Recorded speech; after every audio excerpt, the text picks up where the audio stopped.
लूका रचित सुसमाचार उसका 6 अध्याय और 40 पद कुछ इस प्रकार है। चेला अपने गुरु से बड़ा नहीं, जो सिद्ध होगा वो अपने गुरु के समान होगा। और प्रभु यीशु मसीह ने कहा कि तुम मुझसे बड़े बड़े कार्य करोगे।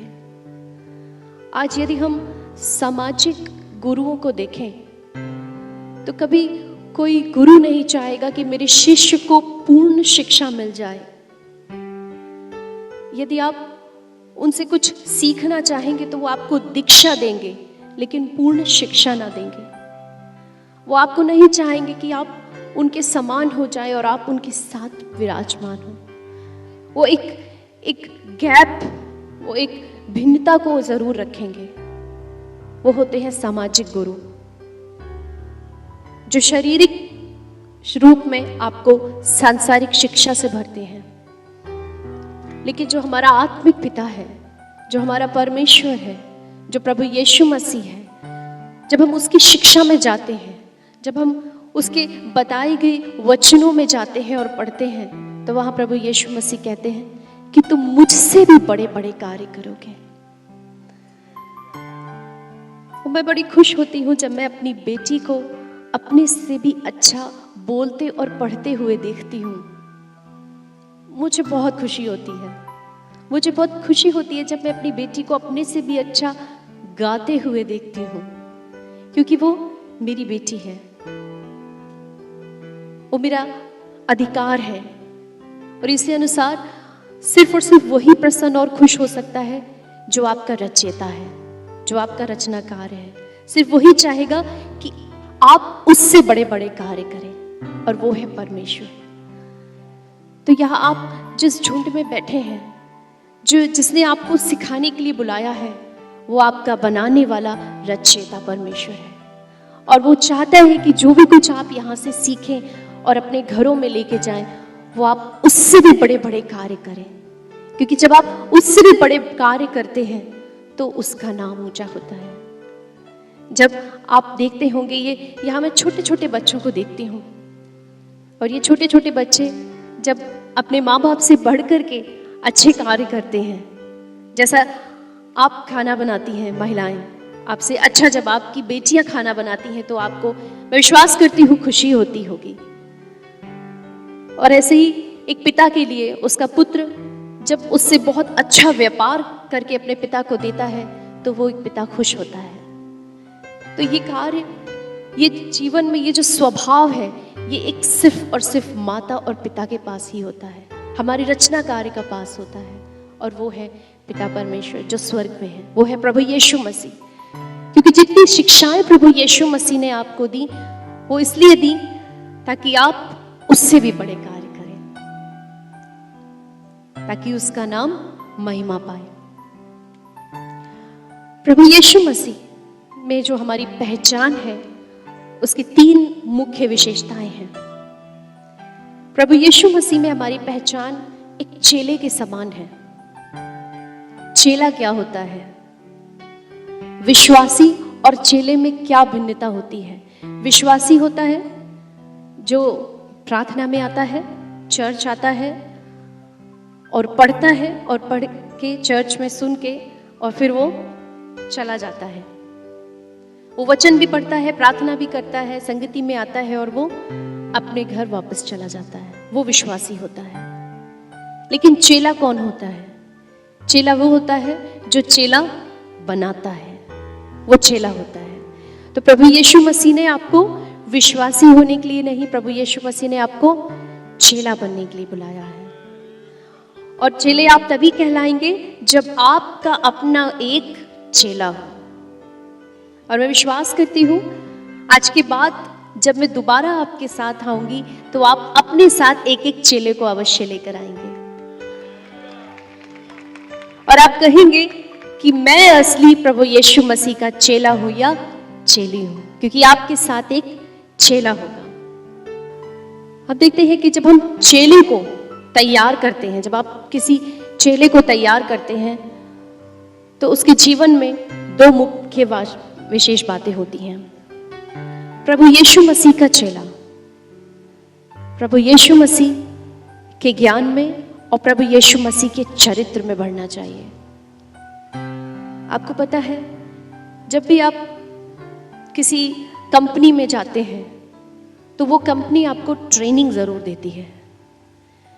एक उदाहरण के लिए बताऊंगी कि जब मैंने मारुति कंपनी दिल्ली में ज्वाइन की थी, मैं प्रभु की सेवा से पहले, शादी से पहले मैं जॉब करती थी, और जब मैंने मारुति कंपनी में ज्वाइन किया तो उन्होंने मुझे 3 हफ्ते की ट्रेनिंग दी और मैं ट्रेनिंग से निकली और फिर मैंने वहाँ पे जॉब किया।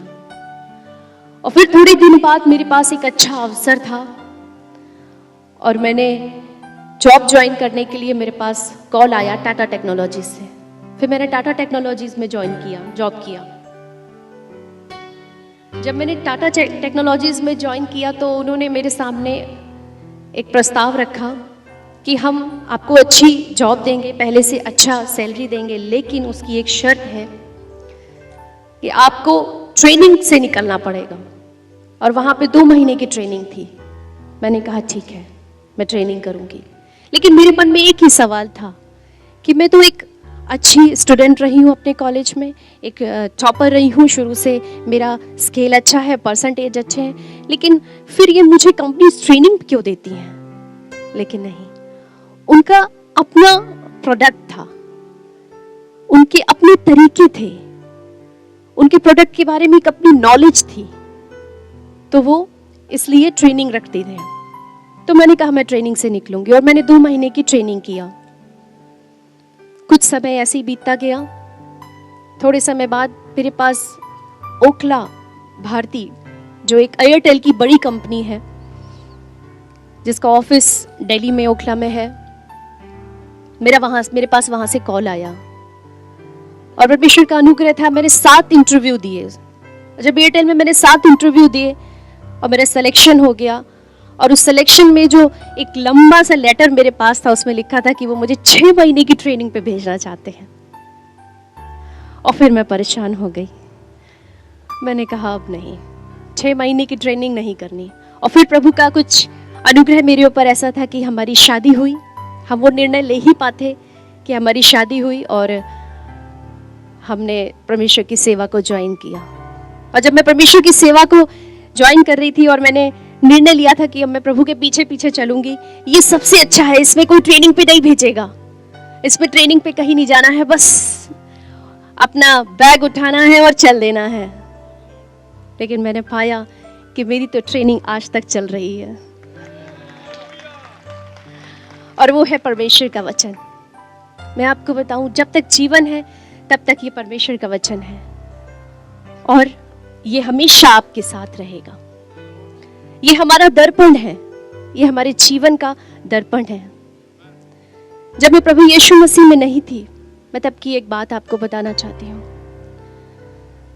तब मैं अंधकार में थी, और जब हम प्रभु में नहीं होते हैं तो हमें पता नहीं होता कि हम अंधकार में हैं। लेकिन जैसे ही प्रभु यीशु मसीह हमारे जीवन में आता है, हमें पता लग जाता है कि हम अंधकार में हैं।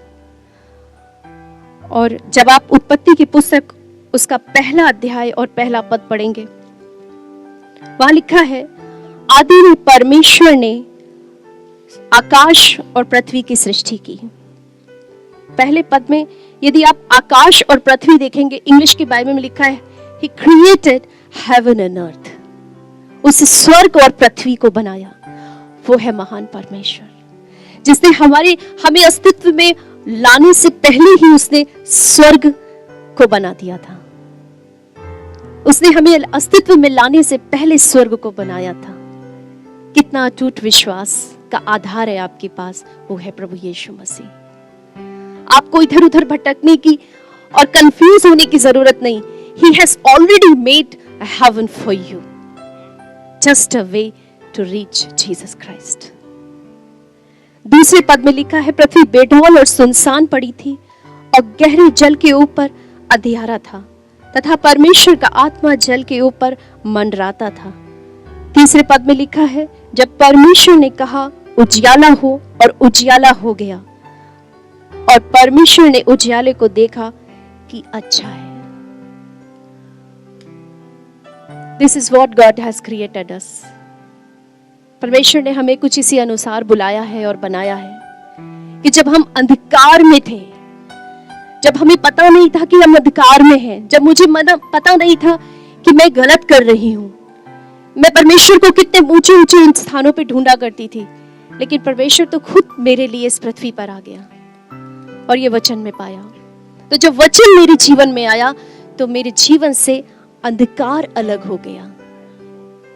तो वही तो परमेश्वर का वचन बताता है, पृथ्वी बेडौल और सुनसान पड़ी थी। जब प्रभु यीशु मसीह हमारे जीवन में नहीं होता तो हम बेडौल और सुनसान होते हैं। और जैसे परमेश्वर का वचन, Jesus said, I am the light of the world, ये आपके मार्ग के लिए दीपक है और ये आपके लिए उजाला है। जब वचन आपके जीवन में आता है तो आपके जीवन से अंधकार, कंफ्यूजन, संदेह, शक, समस्याएं हट जाती हैं, स्वतः हट जाती हैं। आपको कुछ मेहनत नहीं करना पड़ता और परमेश्वर का वचन स्वतः अपने आप, जैसा कि उत्पत्ति की पुस्तक में लिखा है पहले अध्याय में, अंधकार उजियाले से अलग हो गया, वैसे ही हमारा जीवन अंधकार से अलग हो जाता है और हमें सही और गलत पता लग जाता है। यही तो परमेश्वर का वचन है और परमेश्वर का ज्ञान है। प्रभु यीशु मसीह, द विजडम ऑफ क्राइस्ट, प्रभु यीशु मसीह का ज्ञान और प्रभु यीशु मसीह का चरित्र। प्रभु यीशु मसीह चाहते हैं हमें दोनों तरह से कार्य करना। वो हमें सिर्फ सांसारिक और बातों में, आत्मिक ज्ञान में ही नहीं ले जाना चाहते, वो चाहते हैं कि हम उसके चरित्र में भी बढ़ते जाएं।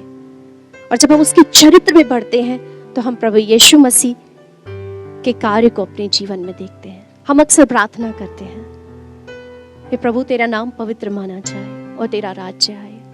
आप जानते हैं वो राज्य क्या है? वो राज्य है प्रभु यीशु मसीह का चरित्र। और जब प्रभु यीशु मसीह के चरित्र को आप लिए चलते हैं तो उसका राज्य आपके हृदयों में आता है।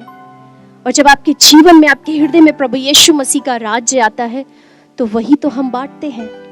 एक छोटी सी कहानी और, दो दोस्तों की। एक दोस्त अपने दूसरे दोस्त पड़ोसी से बहुत चिढ़ता था और बहुत जलन रखता था। तो उस दोस्त ने पहले दोस्त के लिए क्या किया, अपने घर का जितना भी कूड़ा और कचरा था वो सब उठा के रात में अपने उस पड़ोसी के घर पे रख दिया।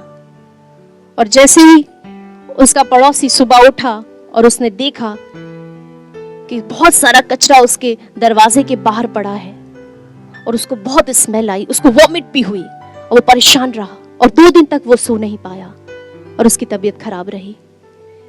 तीसरे दिन जैसे ही उसकी तबीयत ठीक हुई, आप जानते हैं उसने क्या किया? उसके घर में और उसके बागीचे में जितने खूबसूरत और खुशबूदार फूल थे उन सबको उसने लिया और अपने उस पड़ोसी के घर के दरवाजे के आगे रख दिया जिसने उसके घर के दरवाजे पे कचरा रखा था। और जैसे ही उसका दोस्त सुबह उठा और उसने देखा कि ये मेरे सामने तो सारा गुलदस्ता बना हुआ है घर के सामने, उसको 2 दिन नींद नहीं आई, वो परेशान रहा। और उसने अपने पहले मित्र से जाके पूछा कि मैंने तो तुम्हारे घर के आगे कचरा रखा था, तुमने मेरे घर के आगे गुलदस्ता क्यों सजा दिया? तो पता है उसने क्या कहा? दूसरे मित्र ने कहा कि जो तुम्हारे पास था वो तुमने दे दिया और जो मेरे पास था वो मैंने दे दिया। यही तो मैं आपको समझाना चाहती हूँ कि जब परमेश्वर का राज्य आपके हृदय में और जीवन में नहीं होगा, आप बांट नहीं सकते। इसलिए परमेश्वर के राज्य को समझिए कि वो क्या है, तभी आप चेला बना पाएंगे और तभी आप प्रभु यीशु मसीह के चरित्र में उसको लिए आगे चलेंगे, तभी आप बांट पाएंगे। एक चेले की क्या अधिकार है? जब परमेश्वर ने हमें बुलाया है तो हमें वो सिखाता भी है, क्योंकि वचन बताता है कि बुलाए गए से ज्यादा बड़ा बुलाने वाला होता है, जिसने आपको यहाँ बुलाया है। और मैं विश्वास करती हूँ कि उसने आपको बुलाया है तो वो आपको इक्विप करेगा, वो आपको सिखाएगा और तैयार करेगा। एक सिपाही जब सीमा पे खड़ा होता है तो वो कितने महीने की ट्रेनिंग से जाता है? 1 महीना, 10 महीना, साल भर, पूरी जिंदगी उसकी ट्रेनिंग चलती रहती है, क्योंकि वो अपडेट होता रहता है। कुछ नया आता है, कुछ नई टेक्नोलॉजी आती है और उसको सीखना है, क्योंकि उसको अपने विरुद्ध, जो शैतान है उसके विरुद्ध उसको लड़ना है।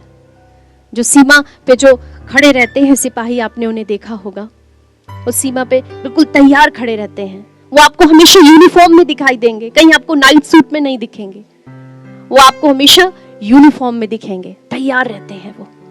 उनकी गन, उनके हथियार एकदम तैयार रहते हैं। वो रोज अपने हथियार को तैयार करते हैं, क्योंकि जरूरी नहीं कि जब गोलाबारी हो तभी वो हथियार को तैयार करें। वो अपने हथियार को रोज तैयार करते हैं और रोज रखते हैं।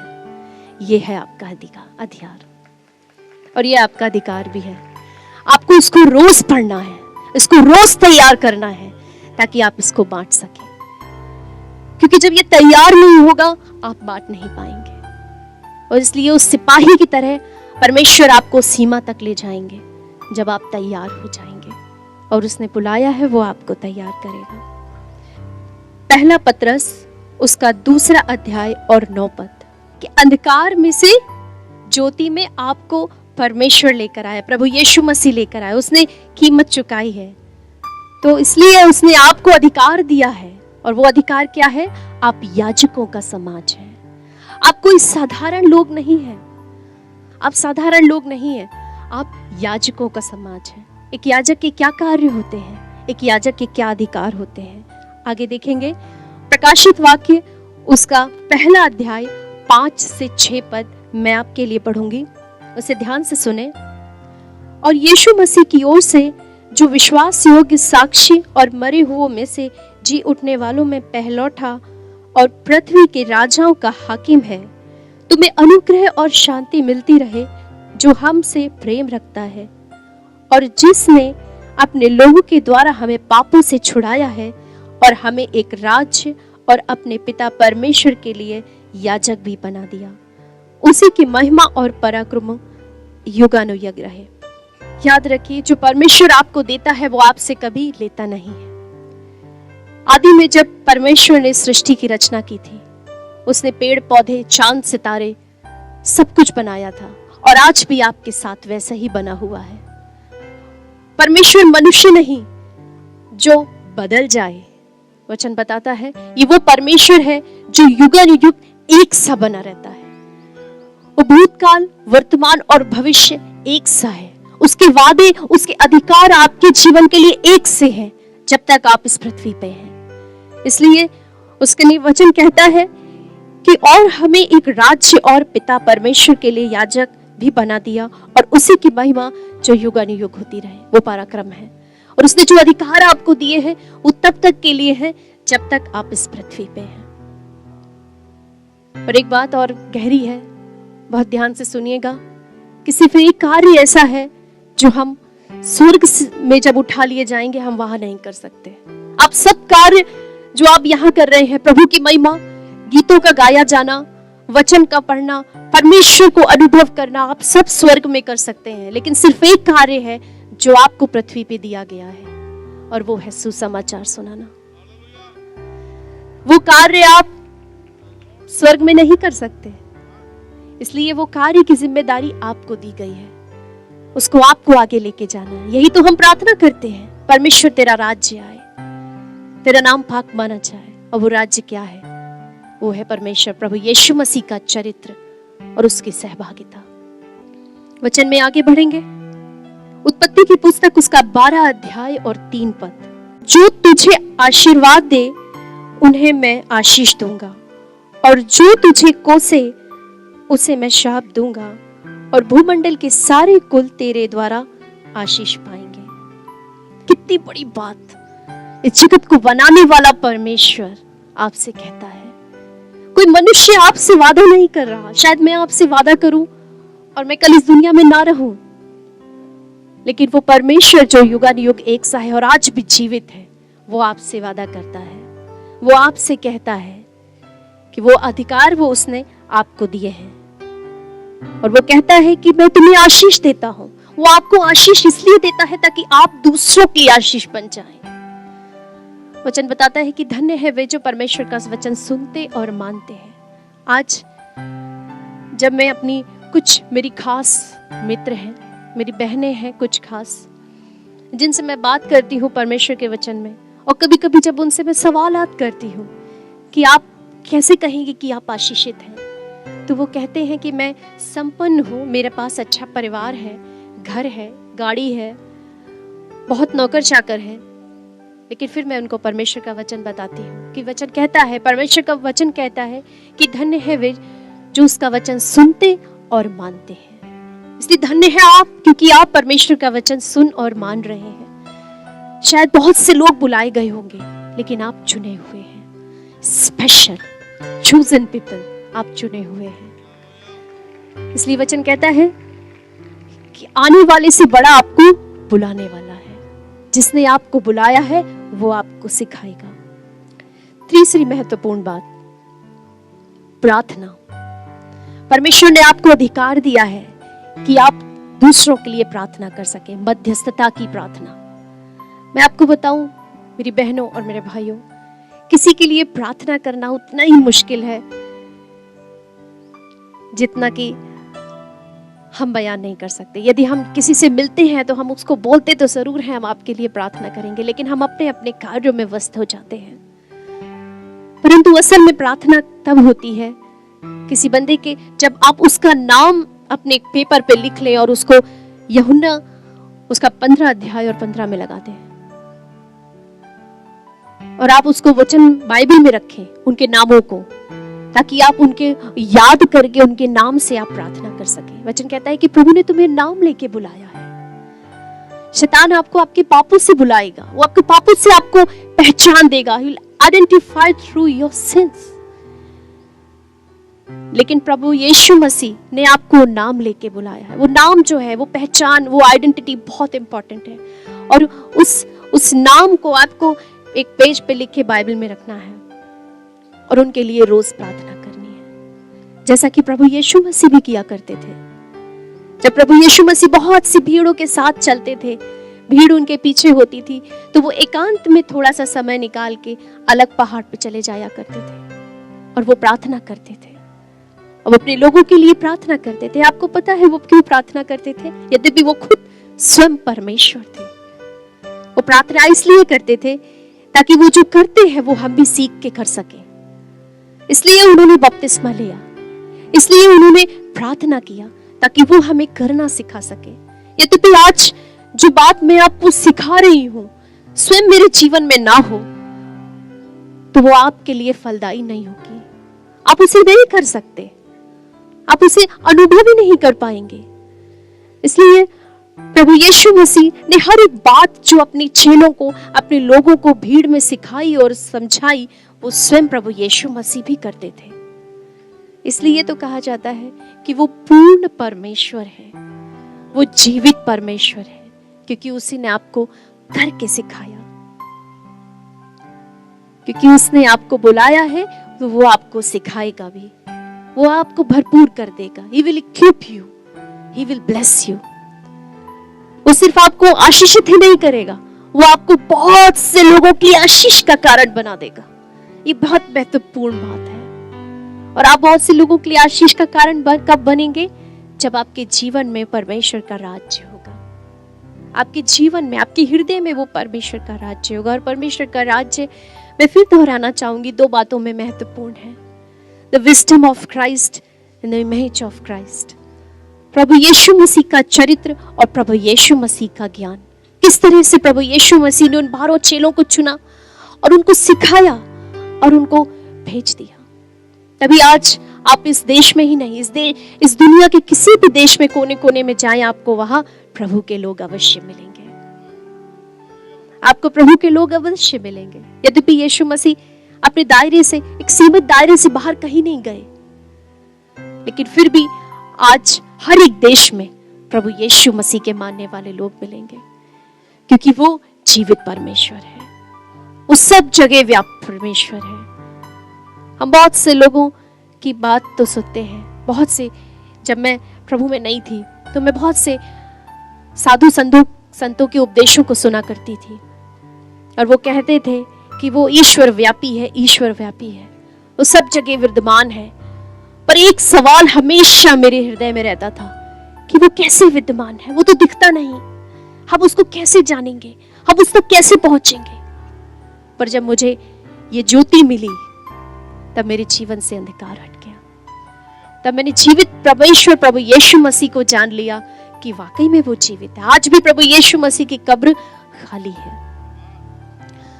आप प्रभु यीशु मसीह को तब तक नहीं बांट सकते मेरे प्रिय मित्रों, जब तक आप प्रभु को पहचान ना ले। वो ट्रेनिंग जब मैं मारुति में थी तो वो मारुति कंपनी ने मुझे अपने प्रोडक्ट के विषय में समझाया। मारुति क्या है, कैसे उसका आविष्कार हुआ, उसके कितनी गाड़ियां हैं, VXI क्या होता है, सारी चीजें, AC कैसे काम करता है, कहीं आपको बेचना हो तो आप उसको कैसे, आप उसकी खूबियों को बताएंगे। जब मैं टाटा इलेक्ट्रॉनिक्स ज्वाइन किया तो टाटा टेक्नोलॉजीज में उनके अपने प्रोडक्ट्स थे, उसके विषय में वो हमें नॉलेज देते थे, ट्रेनिंग देते थे। इसी प्रकार प्रभु यीशु मसीह एक महत्वपूर्ण विषय है, ध्यान रखिएगा। उसके विषय में जानना और समझना उतना ही आवश्यक है जितना कि दूसरों को वचन बांटना। आप तब तक प्रभु यीशु मसीह को बांट नहीं सकते जब तक आप उसको अनुभव ना कर ले। उसको अनुभव करें, उसको पहचाने, उसके साथ समय बिताएं। जब हम किसी से प्रेम करते हैं तो सबसे महत्वपूर्ण बात होती है कि हम उसके साथ समय बिताते हैं। हम ज्यादा से ज्यादा उसके साथ टाइम स्पेंड करते हैं, उसकी अच्छाइयों और उसकी बुराइयों को जानना चाहते हैं, उससे बातचीत करते हैं, चाहे वो फोन पे हो, चाहे पत्राचार के थ्रू हो, चाहे मिलके। एक प्रेम प्रेमिका जब एक दूसरे से मिलते हैं तो वो खूब एक दूसरे के विषय में जानना चाहते हैं। हमें तुम्हारे साथ लंबा जीवन बिताना है तो हम तुम्हारे एक दूसरे के विषय में वो जानना चाहते हैं। इसी अनुसार आप परमेश्वर को स्थान दें, आप परमेश्वर के विषय में जांचें, उसके साथ समय बिताएं, वचन में टाइम स्पेंड करें, तब आप उसके हृदय को समझ पाएंगे, क्योंकि ये उसका हृदय है, ये आपको दिया गया है, आपको दे दिया है। प्रभु की वचन बताता है कि जीवन और मृत्यु उसने आपके हाथों में दे दी है और वो चाहता है कि आप जीवन ही को चुन लें। यू आर फ्री, आप स्वतंत्र हैं। उसने हमें रोबोट नहीं बनाया, वो चाहता तो वो हमें रोबोट बना सकता था। आज वो चाहे तो 2 सेकंड में हमारी सांस को हमारे शरीर से छोड़ दे, अलग कर दे, लेकिन नहीं, वो चाहता है, उसने हमें इक्विप किया, उसने हमें आपको स्वतंत्रता दी है कि आप उस स्वतंत्रता का इस्तेमाल उसके वचन पढ़ने में लगाएं, उसको जानने में लगाएं, उसको पहचानने में लगाएं कि वो कौन है परमेश्वर। आप घुटनों पे आए, उससे प्रार्थना करें, प्रभु आप अपने आप को मुझे रिवील करें। I want to know you. I want to equip myself with your knowledge. मैं आपको जानना और समझना चाहता हूँ, सिर्फ एक उसी प्रेमी और प्रेमिका के समान जैसे वो एक दूसरे को जानना चाहते हैं, वैसे आप भी उस धड़क के साथ, उस प्रार्थना के साथ परमेश्वर को पुकारे अपने जीवन में और उससे कहें, lord I want to know you. जब तक आप उसे नहीं पहचानेंगे आप उसे प्रचार नहीं कर पाएंगे। आप उसको पहचाने, आप अपने जीवन में उसको लेके आए। और मैं समाप्ति की ओर बढ़ूंगी। मैं विश्वास करती हूँ कि मैंने ज्यादा समय नहीं लिया होगा और बताने को मेरे पास बहुत कुछ है, बहुत भंडार है, बहुत सारे नोट्स हैं, बहुत सारी बातें हैं, लेकिन परमेश्वर के सही समय का हमें इंतजार करना है। और मैं चाहती हूँ कि आप सब अपने मनों को, हृदय को तैयार करें। स्पेशली मैं महिलाओं को एनकरेज करना चाहती हूँ। अभी मैं बंगाल में थी, यहाँ पे आप लोगों के बीच में आने से पहले बंगाल में, वहां पे 150 पास्टर्स थे जिसमें 80 महिलाएं थीं जिन्होंने अपने जीवन प्रभु यीशु मसीह के राज्य के लिए दे दिया था। और मैंने उनसे बातचीत किया, उनके साथ समय बिताया, बहुत अच्छा लगा, मैं भी बहुत आशीषित हुई। और सच में एक बहुत बड़ी तड़प है उनके जीवन में, एक जुनून है उनके जीवन में कि परमेश्वर का राज्य आगे लेके जाना है। वो किसके थ्रू होगा? प्रभु यीशु मसीह अब सिर्फ न्याय करने आएगा, जीवन आपको देना है। वचन बताता है कि यदि तुम विश्वास करोगे तो तुम्हारे विश्वास के द्वारा तुम्हारा उद्धार, घराना उद्धार पाएगा, आपके विश्वास के द्वारा। और वो विश्वास कैसे आएगा? Spend time with the word of God. अपनी बाइबल को रंग ले, अपनी बाइबल को रंग ले। जब आप अपने परमेश्वर के वचन को हाईलाइट करते हैं, जितना आप हाईलाइट करेंगे उतना परमेश्वर आपको अपने वचन के द्वारा हाईलाइट करेगा। परमेश्वर के वचन को पढ़ें। Spend time word of God, क्योंकि तभी उसका राज्य आएगा और तभी आप उसका राज्य बांट पाएंगे। प्रभु आप सबको आशीष दे।